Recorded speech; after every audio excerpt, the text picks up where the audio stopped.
मैं शाहिद हूँ। मेरी उम्र 18 साल है।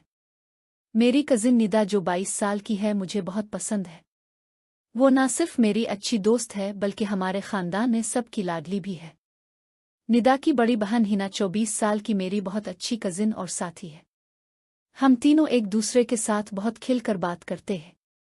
ये बात उन दिनों की है जब कोरोना वायरस की वजह से पूरा मुल्क लॉकडाउन में था। सब लोग घरों में बंद थे, समाजी दूरी का ख्याल रखते थे। निदा उन दिनों अपनी माँ के घर यानी अपने मैके आई हुई थी। वहाँ इसकी जिंदगी कुछ परेशान कुन थी क्योंकि इसकी सास बच्चा ना होने की वजह से अक्सर नाराज रहती थी। निदा उदास रहती लेकिन हमारे साथ वक्त गुजार कर थोड़ा सुकून पा लेती। हम तीनों कजिन मिलकर लॉकडाउन के दिनों में बहुत मजे करते।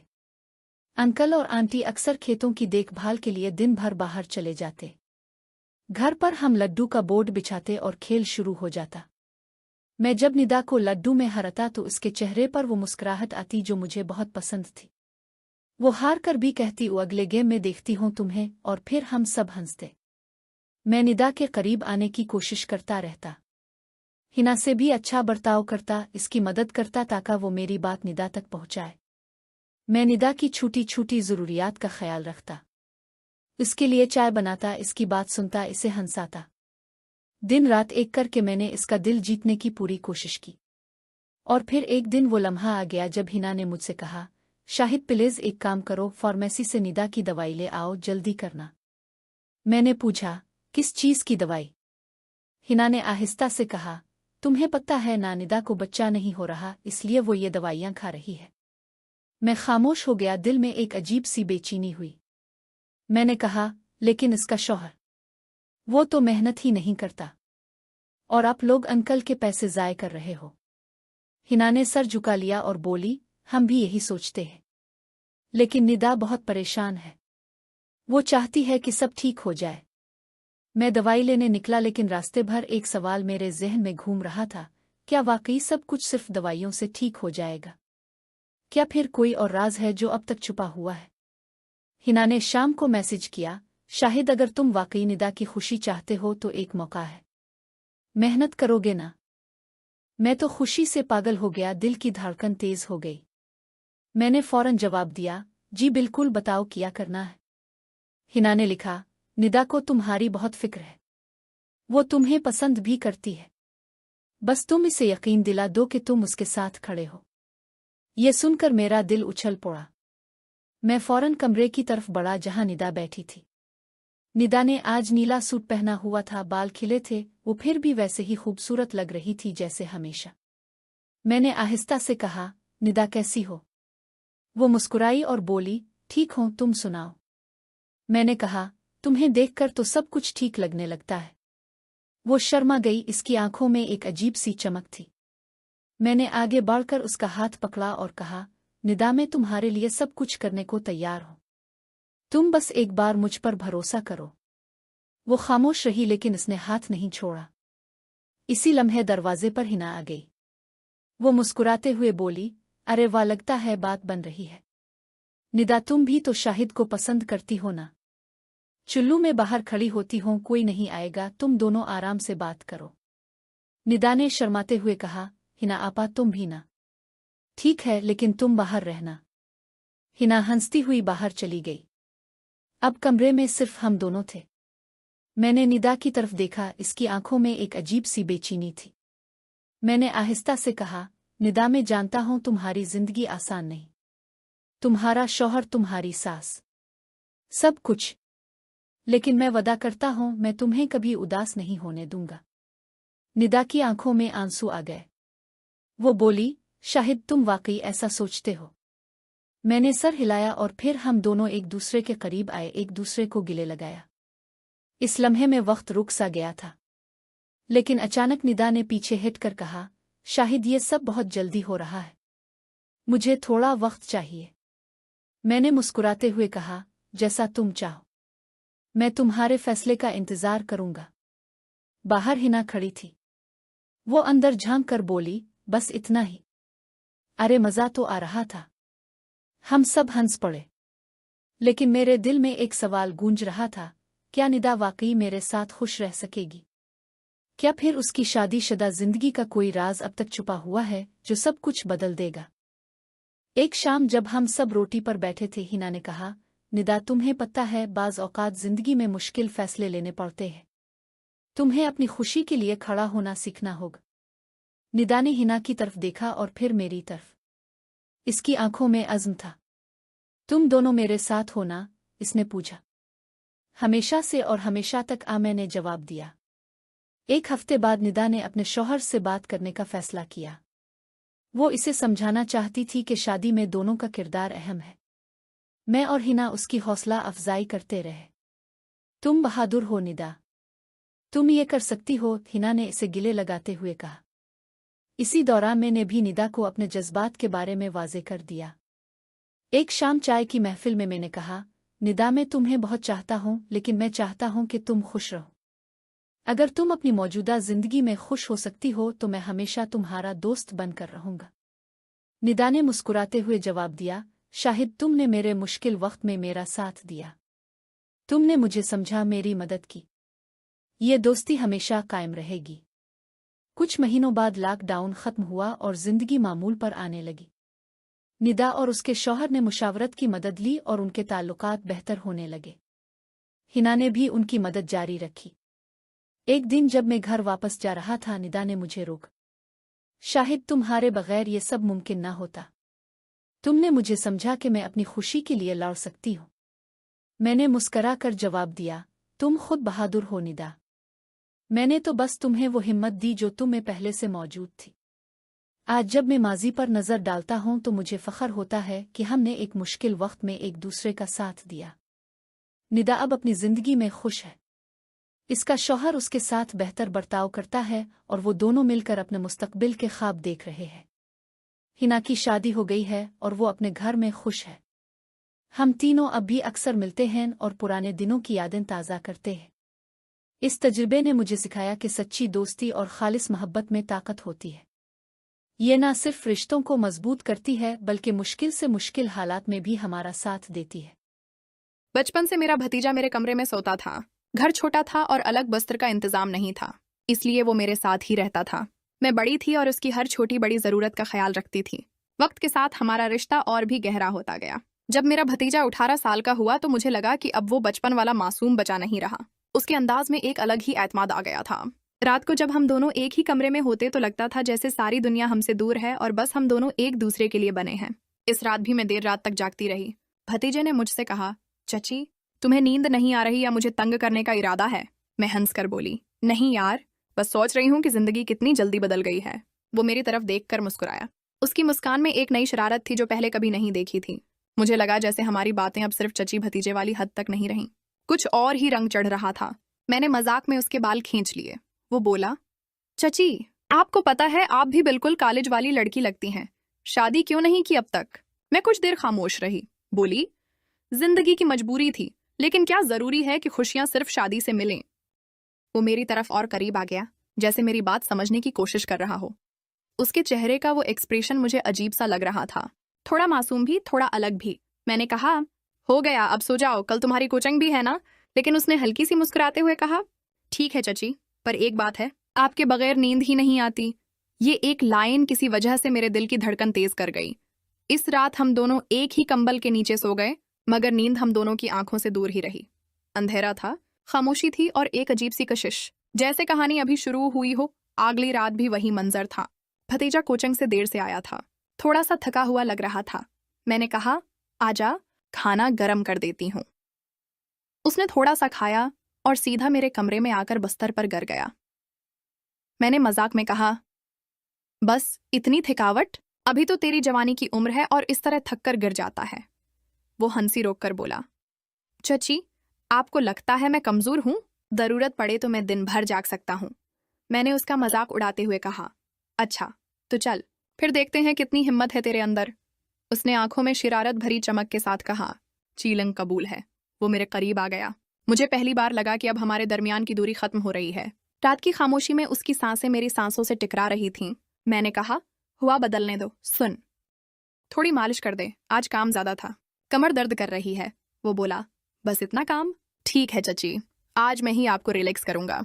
वो आहिस्ता से मेरे पास बैठ गया और अपने हाथों से मेरी पीठ दबाने लगा। मुझे लगा जैसे उसके हाथों में कोई अलग ही ताकत हो। मैं चुपचाप लेटी रही, पर अंदर से एक अजीब सी गर्मी फैल रही थी। मैंने उसकी तरफ देखकर कहा, वाह, अब तो डॉक्टर लग रहे हो। वो हंस कर बोला, डॉक्टर से भी ज्यादा ख्याल रखता हूं मैं आपका। इसके अल्फाज में एक निशा था, एक डबल मीनिंग जो मैं समझ रही थी पर चुपचाप एंजॉय भी कर रही थी। थोड़ी देर बाद मैं उठने लगी तो उसने मेरी कलाई पकड़ ली। उसकी गिरफ्त में एक अजीब सा जुनून था।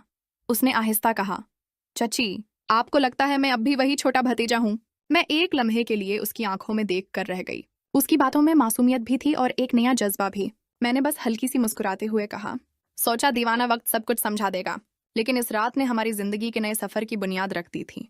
खामोशी के अंदर छिपा हुआ वो राज जिसमें सिर्फ हम दोनों शामिल थे।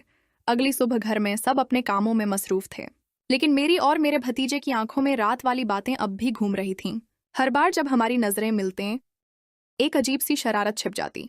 शाम को जब मैं किचन में काम कर रही थी, वो पीछे आकर खड़ा हो गया। आहिस्ता से बोला, चची, आज रात फिर देर तक बातें करेंगे? मैंने उसकी तरफ देखे बगैर कहा, तुम्हें लगता है मैं इतनी फारिग हूं? कल सुबह मुझे काम पर भी जाना है। वो मजाक में बोला, काम तुम्हारा फर्ज है या मेरा? इसके अल्फाज ने मुझे एक लम्हे के लिए हिला दिया। मैं गुस्से का ड्रामा करते हुए कहने लगी, ज्यादा शरारत मत करना, वरना माँ को बता दूंगी। वो हंस कर बोला, अब तो जुड़ती भी प्यार से है। इस रात वो फिर मेरे कमरे में आया। अंधेरा था, बस खिड़की से हल्की चांदनी का नूर अंदर आ रहा था। वो बस्तर पर बैठकर बोला, चची, एक बात कहूं? मैंने कहा, हाँ कहो। वो थोड़ा रख कर बोला, चची, जब मैं आपके पास होता हूं ना, लगता है जैसे दुनिया की सारी परेशानियां दूर हो जाती हैं। और सच कहूं तो मुझे नींद भी तब आती है जब मैं आपके पास होता हूं। मुझे उसके अल्फाज में एक अलग ही खड़दरापन महसूस हुआ, जैसे वो दिल की बात अंदर से कह रहा हो। मैंने हल्की सी मुस्कुराते हुए कहा, पागल, अब भी वही छोटा बच्चा है जो बचपन से मेरी गोद में सोता था। वो मेरे करीब आया, आंखों में देखकर बोला, नहीं चची, अब मैं बच्चा नहीं रहा। इस वक्त एक खामोशी छा गई जो सब कुछ कह रही थी। उसकी सांसें तेज थीं, मेरी धड़कन बढ़ रही थी। कंबल के अंदर हम दोनों बिल्कुल करीब करीब थे। हर छोटी बात अब डबल मीनिंग बन गई थी। मैंने मजाक में कहा, चुप कर, सो जा अब। वो हंस कर बोला, ठीक है, पर आज मैं तुम्हारे इतना करीब सोऊंगा कि दौरी का नाम वो निशान भी न रहे। और फिर उसने अपना सिर मेरे कंधे पर रख दिया। इस लम्हे मुझे लगा कि रात का सफर अब नया मोड़ लेने वाला है। आज रात जब उसने अपना सिर मेरे कंधे पर रखा तो मुझे पहली बार लगा कि वक्त कितनी तेजी से बदल गया है। बचपन से जो रिश्ता सिर्फ मासूमियत तक था, अब उसमें एक नई कहानी लिखी जा रही थी। मैं खामोश रही, लेकिन उसकी सांसें मेरी गर्दन को छू रही थीं। अंधेरा, खामोशी और करबत सब कुछ एक नशा बन चुका था। इसने आहिस्ता से कहा, चची, आपको पता है, मैं दिन भर बस उसी पल का इंतजार करता हूँ। मैंने हल्की सी हंसी में कहा, किस लम्हे का? वो बोला, जब हम दोनों एक ही कंबल के अंदर हूं और मैं बस आपके करीब रहूं। उसके अल्फाज में मासूमियत भी थी और शरारत भी। मैंने उसकी तरफ देखा। इसकी आंखों में एक ऐसी चमक थी जो मुझे कुछ और ही समझा रही थी। मैंने मजाक में कहा, तू बड़ा तेज हो गया है। मुझे तो लगता था कि तू अब भी वही छोटा सा बच्चा है। वो करीब आया और बोला, आपको लगता होगा, लेकिन मैं खुद जानता हूं कि मैं बदल चुका हूं। अब मैं चुपचाप नहीं रहूंगा। इस लम्हे मेरी धड़कन तेज हो गई। मैंने उसकी बात को हल्की हंसी में उड़ा दिया, चल अब सो जा, सुबह जल्दी उठना है। पर उसने मेरी कलाई पकड़ ली। उसकी पकड़ बिल्कुल मजबूत थी, जैसे कह रहा हो कि अब मैं दौड़ ना जाऊं। चची, उसने आहिस्ता कहा, आपको लगता है कि मैं बस मजाक कर रहा हूं? नहीं, मैं दिल से कह रहा हूं। आप मेरे लिए सिर्फ चची नहीं हो। मेरे होंठों पर अल्फाज रख गए। मैं बस उसकी आंखों में देख रही थी। इस वक्त हम दोनों के दरमियान बस खामोशी थी, लेकिन इस खामोशी में एक नया राज छिपा था। उसने अपना सिर और करीब लाकर कहा, बस एक बार मुझे ये लम्हा महसूस करना है।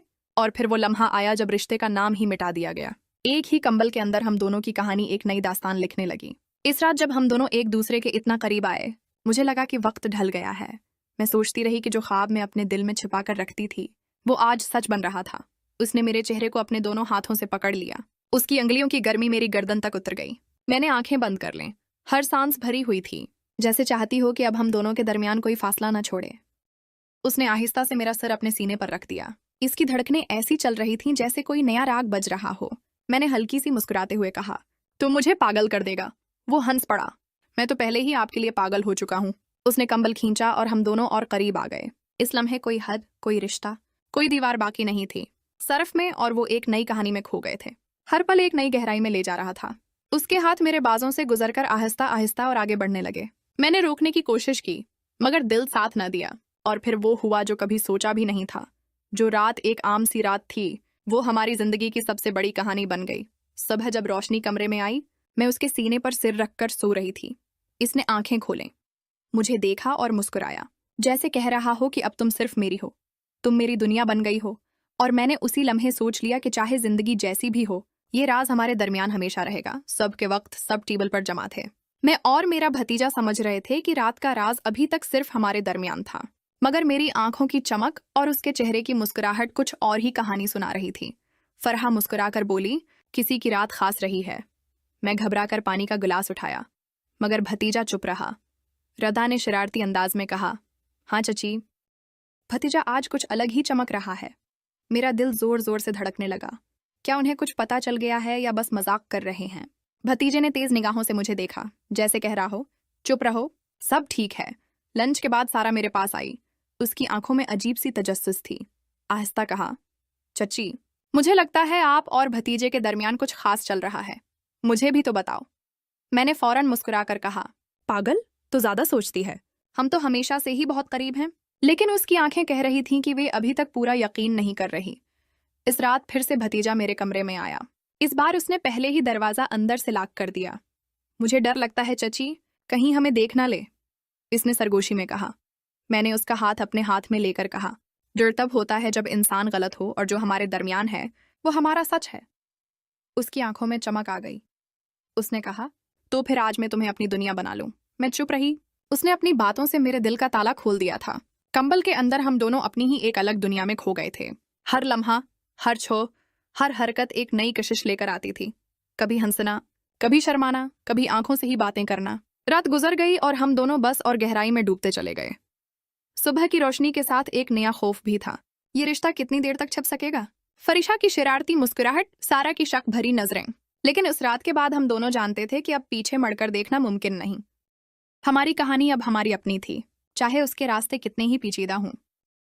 20 साला मिसेस फौजिया अपनी शादी के फौरन बाद ही अपने शौहर हारिस के साथ पाकिस्तान से अमेरिका चली गई थीं। फौजिया की शादी के बाद पाकिस्तान की रिवायती सासों की तरह फौजिया की सास की भी यही ख्वाहिश थी कि फौजिया शादी के पहले साल ही बच्चे की मां बन जाए, और फौजिया भी अपनी शादीशुदा जिंदगी और अपने शौहर हारिस से बहुत खुश थीं। मगर ये खुशी एक हफ्ता ही कैसे गुजरा था कि इस वक्त ख़त्म हो गई जब मुलाजमत के दौरान हारिस ने अपनी पाकिस्तानी आईटी मुशावरती फर्म के सबसे बड़े और अच्छे क्लाइंट को अपनी गलती और बेवकूफ़ी से खो दिया था। फौजिया जानती थीं कि इसकी वजह से उनका शौहर हारिस इन दिनों बहुत परेशान था, क्योंकि इस आईटी मुशावरती फर्म ने ही हारिस को इसकी काबिलियत की बुनियाद पर दुबई से मुंतखब करके वर्क वीज़ा पर अमेरिका में नौकरी दी थी। इस कंपनी के पाकिस्तानी मालिक मिस्टर वसीम कल शाम ही पाकिस्तान से वापस अमेरिका आए थे, और आते ही उन्होंने फ़ोन करके हारिस को अगले दिन काम के दौरान ही लंच टाइम में अपने घर पर मुलाकात के लिए बुला लिया था। अपनी कंपनी के मालिक की ये कॉल सुनते ही हारिस को इस बात का पक्का यकीन हो गया था कि मिस्टर वसीम से होने वाली ये पहली मुलाकात ही हारिस के लिए आखिरी मुलाकात साबित होगी, और हारिस को अपनी गलती का खमियाजा नौकरी से बरतरफी की सूरत में भुगतना पड़ेगा। यही वजह थी कि अगली सुबह काम पर जाते हुए हारिस की परेशानी में बहुत ज्यादा इजाफा हो चुका था। इधर हारिस अपनी परेशानी में मुब्तला था, दूसरी तरफ उसकी निहायत खूबसूरत और वफादार बीवी फौजिया की हालत भी इससे मुख्तलिफ नहीं थी। अपने शौहर के ऑफिस जाने के बाद एक सफ़ेद सलूस ब्लाउज और स्याह कैपरी में मलबूस होकर मुतालिया की मेज़ पर बैठी फौजिया अपनी ठोड़ी पर हाथ रखे गहरी सोच में डूबी हुई थीं। हारिस पिछले कुछ हफ्तों से बहुत खौफजदा है। वो सोचता है कि इस बड़े अकाउंट को खोने की पादाश में मिस्टर वसीम इसे आजकल नौकरी से ज़रूर निकाल देंगे।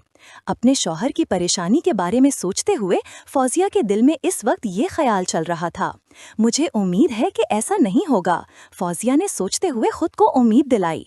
हो सकता है कि मिस्टर वसीम हारिस को नौकरी से निकालने की बजाय सिर्फ एक वार्निंग देकर ही छोड़ दें। वैसे हारिस को नौकरी से हाथ धोना पड़े तो इन दोनों को अमेरिका में रहने में काफ़ी तकलीफ होगी, क्योंकि इनके ग्रीन कार्ड, जिसे STS ने ही इनके लिए स्पॉन्सर किया था, वो भी अब तक नहीं आया था। फौजिया अपनी इन्हीं सोचों में गुम थीं कि इतने में उनकी नज़र पास पड़ी मेज़ पर पड़े एक कागज़ पर पड़ी, जिस पर उनके शौहर हारिस ने कल रात अपने बॉस के घर का एड्रेस और फ़ोन नंबर लिखा था। इस कागज पर नजर पड़ते ही फौजिया को मिस्टर वसीम के मुतालिक कही गई अपने शौहर हारिस की बात याद आई कि सुनने में आया है कि मिस्टर वसीम एक बहुत अच्छे और मदद करने वाले इंसान हैं। अगर वाकई ही ऐसी बात है तो क्यों ना हारिस से पहले मैं खुद मिस्टर वसीम से मिलकर उन्हें इस बात पर कायल करने की कोशिश करूं कि वो हारिस को नौकरी से निकालने की बजाय एक वार्निंग देकर ही छोड़ दें। अपने शौहर को सुबह परेशानी की हालत में काम पर जाते हुए देखकर फौजिया खुद बहुत परेशान हो चुकी थीं। इसीलिए हारिस की गई गलती को खुद सुलझाने का ये ख्याल इनके दिल में इस वक्त आने लगा था। मगर कहीं ऐसा ना हो कि हारिस की बजाय मेरा जाना मिस्टर वसीम को अच्छा न लगे और इस तरह हारिस का काम ठीक होने की बजाय पहले से ज्यादा खराब हो जाए। मिस्टर वसीम से मिलने का ख्याल दिल में आते ही फौजिया के दिल में इस वसवसे ने जन्म लिया, मगर इसके साथ ही जो होगा देखा जाएगा सोचते हुए फौजिया ने पास पड़े इस पेपर से फोन नंबर देखकर अपने शौहर के बॉस को कॉल मिला दी। नंबर डायल करने के थोड़ी देर बाद जैसे ही फोन के दूसरी तरफ से एक मर्द की आवाज सुनाई दी तो उन्होंने फौरन अपना तारुफ कराया। हेलो मिस्टर वसीम, मेरा नाम मिसेस फौजिया हारिस है। मेरे शौहर हारिस आपकी कंपनी सदा टेक्नोलॉजी में काम करते हैं। क्या ये वही हारिस अहमद तो नहीं जिनके साथ आज दोपहर को मेरी मीटिंग है? अपना तारुफ कराते ही फौजिया के कानों में वसीम साहब की आवाज गूंजी। मिस्टर वसीम का सवाल सुनकर फौजिया ने फौरन ही जवाब दिया, जी हाँ, वो वही हारिस हैं जो आज दोपहर आपके साथ मुलाकात कर रहे हैं। अच्छा, आप बताएं कि मैं आपकी क्या मदद कर सकता हूँ? फौजिया का जवाब सुनकर मिस्टर वसीम ने अंग्रेजी की बजाय इस बार फौजिया से उर्दू में पूछा।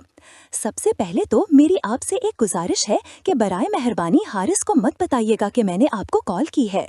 दूसरी बात ये कि असल में हारिस की आपसे मुलाकात से पहले मैं आपसे मिलना चाह रही थी, क्योंकि मैं आपसे मिलकर सिर्फ इस बात की वजाहत करना चाहती हूँ कि मेरे शौहर हारिस अपनी की गई गलती से कितने ज्यादा परेशान हैं। वसीम साहब के जवाब में इस बार फौजिया ने भी वसीम साहब को उर्दू में ही जवाब देते हुए कहा, अच्छा ठीक है, अगर आप 1 घंटे के अंदर मुझसे मिल सकती हैं तो मैं आपका इंतजार कर सकता हूँ।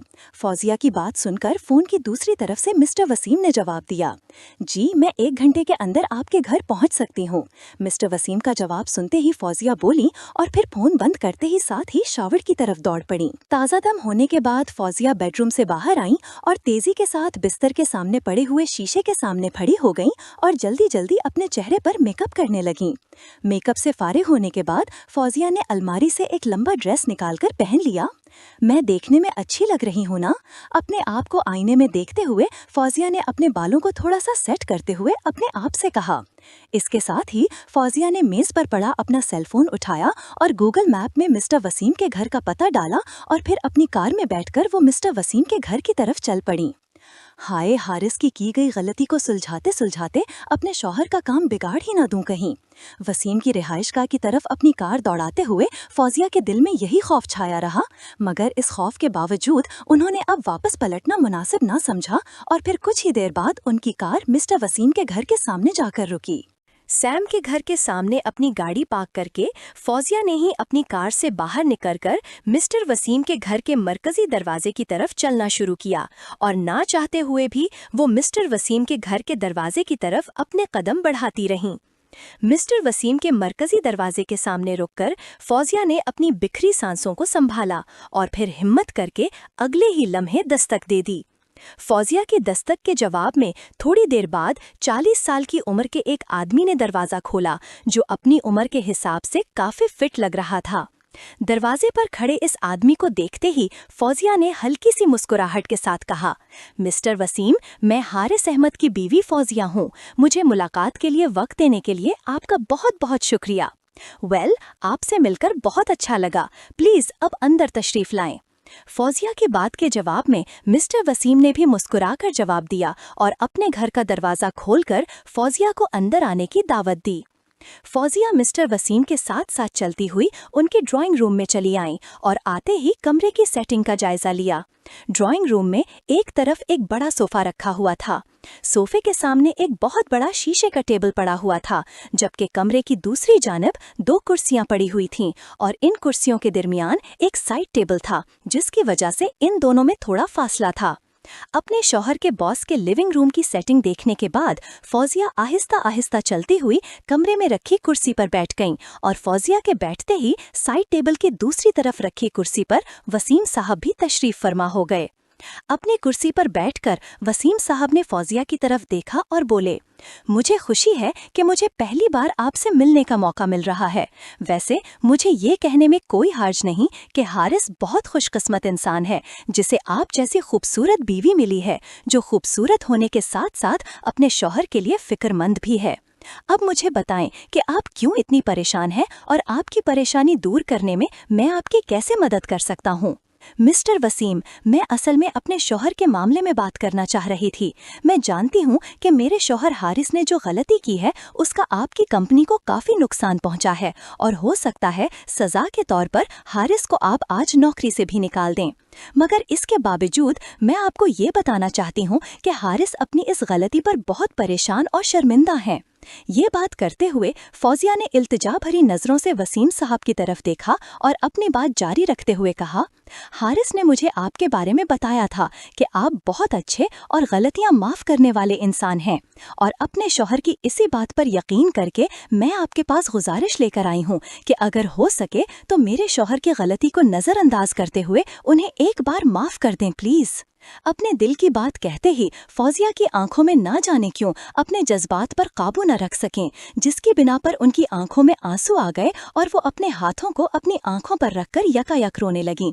फौजिया के इस तरह अचानक रोने की असल वजह दरअसल ये थी कि हारिस और फौजिया ने 2 हफ्ते पहले ही अपना घर खरीदने के लिए अदायगी की थी और अगर आज हारिस अपनी नौकरी से हाथ धो बैठते हैं तो इनके माली हालात काफ़ी ख़राब हो सकते थे, क्योंकि अपनी अब तक की जमा पूंजी तो वो लोग पहले ही नया घर खरीदने में खर्च कर चुके थे और अब हारिस की नौकरी खत्म होने की सूरत में इन दोनों मियाँ बीवी के लिए परदेश में अपने घर का खर्चा चलाना काफ़ी मुश्किल हो सकता था। मिस्टर वसीम से बात करने के दौरान जब फौजिया के जहन में ये बात आई तो अपनी आने वाली माली मुश्किलात का सोचकर फौजिया की आंखों से आंसू खुद ब खुद जारी हो गए और वो अपने हाथों को अपने चेहरे पर रखकर बच्चों की तरह फट फट कर रोने लग गईं। फौजिया अपने हाथों को आंखों पर रखे इसी तरह रोने में मसरूफ थीं कि उन्हें अपने कंधे पर मिस्टर वसीम के हाथों का एहसास हुआ।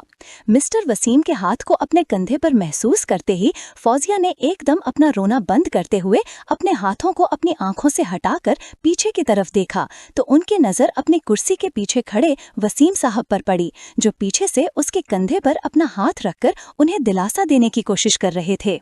फौजिया ने बेइख्तियारी में अपना हाथ ऊपर उठाते हुए अपने कंधे पर रखे हुए मिस्टर वसीम के हाथ को अपने कंधे से अलग कर दिया। फौजिया का इस तरह उनका हाथ अपने कंधे से झटकना मिस्टर वसीम को अच्छा नहीं लगा था। इसीलिए मिस्टर वसीम ने जैसे ही ये देखा कि फौजिया ने अब रोना बंद कर दिया है तो वो फौजिया के पीछे से हटकर फौजिया के सामने से होते हुए दोबारा अपनी कुर्सी की तरफ बढ़ने लगे और वसीम साहब पीछे से चलते हुए जैसे ही कुर्सी पर बैठी फौजिया के बिल्कुल सामने आए तो फौजिया ने कहा, मिस्टर वसीम, क्या ऐसा कोई तरीका है कि आप हारिस को एक चांस मुहैया दे दें प्लीज। कुर्सी पर बैठी फौजिया ने अपने सामने खड़े मिस्टर वसीम की आंखों में आंखें डालकर एक बार फिर इल्तिजा की। हाँ, एक चीज ऐसी है जिसे करने से हारिस की नौकरी बच सकती है। फौजिया के बात सुनकर मिस्टर वसीम ने जवाब दिया, वो तो फिर जल्दी से बताए ना कि इसके लिए क्या करना होगा मुझे। मिस्टर वसीम के मुंह से ये बात सुनते ही फौजिया ने यकायक बेचैनी से पूछा। फौजिया के बात सुनते ही मिस्टर वसीम ने जल्दी से कहा, तुम्हें मुझसे दोस्ती करनी होगी। फौजिया तो अपने शौहर हारिस के मुंह से वसीम साहब की शराफत और अच्छाई के किस्से सुनकर मदद की गर्ज से यहाँ आई थीं, मगर बज़ाहिर शरीफ नजर आने वाले इस अधेड़ उम्र शख्स की इस हरकत को देखते ही फौजिया पर हैरत का पहाड़ टूट पड़ा और वो आंखें फाड़कर मिस्टर वसीम की तरफ देखने लगीं और यकायक फौजिया के मुंह से निकला, क्या मतलब है आपका? तो मिस्टर वसीम ने कहा, तुम कोई दूध पीती बच्ची नहीं हो कि मेरी इस बात का मतलब ना समझ सको। नहीं, मैं ये नहीं कर सकती क्योंकि मैंने आज तक अपने हस्बैंड के सिवा किसी और के साथ दोस्ती और प्यार नहीं किया। वसीम साहब की बात का मतलब अच्छी तरह समझते हुए फौजिया ने जवाब दिया, कोई बात नहीं, अगर पहले कभी किसी से दोस्ती नहीं की तो आज कर लो, क्योंकि अपने शौहर की जान बचाने के लिए मुझसे दोस्ती करने का सौदा बुरा नहीं बेगम फौजिया। वसीम साहब के मुंह से निकलने वाले ये अल्फाज सुनकर फौजिया का पूरा वजूद कांपने लगा और वो यकायक बोली, नहीं, मैं तुमसे दोस्ती नहीं कर सकती। इसके साथ ही फौजिया ने वसीम साहब की तरफ देखते हुए एक बार फिर इल्तिजा की, मुझे जाने दें प्लीज, और ये कहते हुए उन्होंने कुर्सी से उठने की कोशिश भी की। इतनी भी क्या जल्दी है फौजिया जी? फौजिया को कुर्सी से उठते देखकर वसीम साहब ने फौजिया को उठने से रोकते हुए कहा। मिस्टर वसीम की दोस्ती की फरमाइश सुनकर फौजिया ये बात अच्छी तरह अब समझ ही चुकी थी कि उनके शौहर के बॉस कोई अच्छे इंसान नहीं है, मगर इसके बावजूद एक आखिरी कोशिश के तौर पर वो बोली, मिस्टर वसीम, हारिस की मदद करें प्लीज। ये बात कहते हुए फौजिया की आवाज भर आई और उनकी आंखों से आंसू एक बार फिर से फूट पड़े। देखिए बेगम, हारिस आपके हस्बैंड ने बहुत बड़ी गलती की है, जिसकी वजह से न सिर्फ हमारी कंपनी को काफी नुकसान हुआ है, बल्कि हमारा कस्टमर भी हमसे काफी नाराज हो गया है। मिस्टर वसीम ने फौजिया को एक बार फिर इस तरह रोता देखकर उन्हें समझाने की कोशिश तो की। मैं आपकी इस बात को समझ सकती हूँ, मगर आप जो कह रहे हैं वो मेरे लिए नामुमकिन है। फौजिया जी, आपकी इत्तला के लिए आपको बता दूं कि एक सिंगल होने के नाते, क्योंकि मेरे अपने कोई बच्चे नहीं, इसीलिए ये कंपनी मुझे अपने बच्चों की तरह अजीज है। मैं एक कारोबारी आदमी हूँ और जिस मकाम पर आज मैं हूँ उस मकाम तक कोई भी चीज फ्री में किसी को देकर नहीं पहुँचाया जा सकता। और आप चाहें तो मेरी ऑफर को रद्द कर सकती हैं। इस सूरत में आपको अभी के अभी यहाँ से जाना होगा, क्योंकि मेरा वक्त बहुत कीमती है, इसलिए मैं अपना वक्त जाया करना पसंद नहीं करता। मिस्टर वसीम एक लम्हे की खामोशी के बाद दोबारा बोले, फौजिया जी, आप यहाँ से जा सकती हैं, मगर यहाँ से बाहर निकलने से पहले ये बात अच्छी तरह जान लें कि आपके यहाँ से बाहर निकलने की सूरत में आपके शौहर हारिस को नौकरी से बरतरफी का खत शाम से पहले उनके हाथ में दे दिया जाएगा। और चूंकि आपके शौहर को उनकी गलती की बिना पर नौकरी से निकाला जाएगा, इस वजह से न सिर्फ उन्हें अगली नौकरी मिलना बहुत मुश्किल काम होगा, बल्कि इस नौकरी से निकाले जाने की सूरत में आप और आपके शौहर को 30 दिन के अंदर अमेरिका छोड़कर वापस पाकिस्तान भी जाना होगा। ये कह तो सही रहा है कि अगर हारिस को इस नौकरी से निकाल दिया गया तो इसे कोई और नौकरी मिलना बहुत ही मुश्किल होगा, मगर इसके बावजूद मुझे समझ नहीं आ रही कि आखिर करूं भी तो क्या करूं, क्योंकि अगर उठकर चली जाती हूं तो शौहर को न सिर्फ नौकरी से निकाल दिया जाएगा, बल्कि हमें अमेरिका भी छोड़ना पड़ेगा। मिस्टर वसीम की सारी बात सुनकर फौजिया यकायक सोच में पड़ गईं और वो कैद में ना होने के बावजूद अपने आप को जंजीरों में जकड़ा हुआ महसूस करने लगीं। इधर अपनी सोचों में गम कुर्सी पर बैठी फौजिया अगला कदम उठाने की उलझन में जकड़ी हुई थी, तो दूसरी तरफ फौजिया के सामने खड़ा मिस्टर वसीम फौजिया के चेहरे का जायजा लेते हुए उनके रद्द अमल को समझने की कोशिश में मसरूफ था। असल में सूरत हाल ये थी कि हारिस की गई गलती का पता चलने के बाद भी आज सुबह तक वसीम साहब का हारिस को नौकरी से निकालने का कोई इरादा नहीं था। इसीलिए उन्होंने तो हारिस को अपने पास असल में सिर्फ एक वार्निंग देने की गर्ज से ही तलब किया था। फौजिया इसी कश्मकश में गिरी हुई थी कि वो क्या करें और क्या ना करें कि अचानक उनके दिमाग में एक बात आई और वो ख्यालात ही ख्यालात में अपने आप से हम कलाम हुई कि जब मेरी कॉलेज की काफ़ी सारी क्लास फेलोज पाकिस्तान में रहते हुए भी पढ़ाई के दौरान बॉयफ्रेंड्स बना सकती हैं, तो अपने शौहर की नौकरी बचाने और अपने मुस्तकबिल के लिए मुझे इससे दोस्ती करने में कोई हर्ज नहीं होना चाहिए। ये ख्याल दिल में आते ही फौजिया ने अपने आप को इससे दोस्ती करने के लिए आमादा करने की कोशिश की और फिर साथ ही बेदिली के साथ ना चाहते हुए दोस्ती के लिए हाँ कह दी।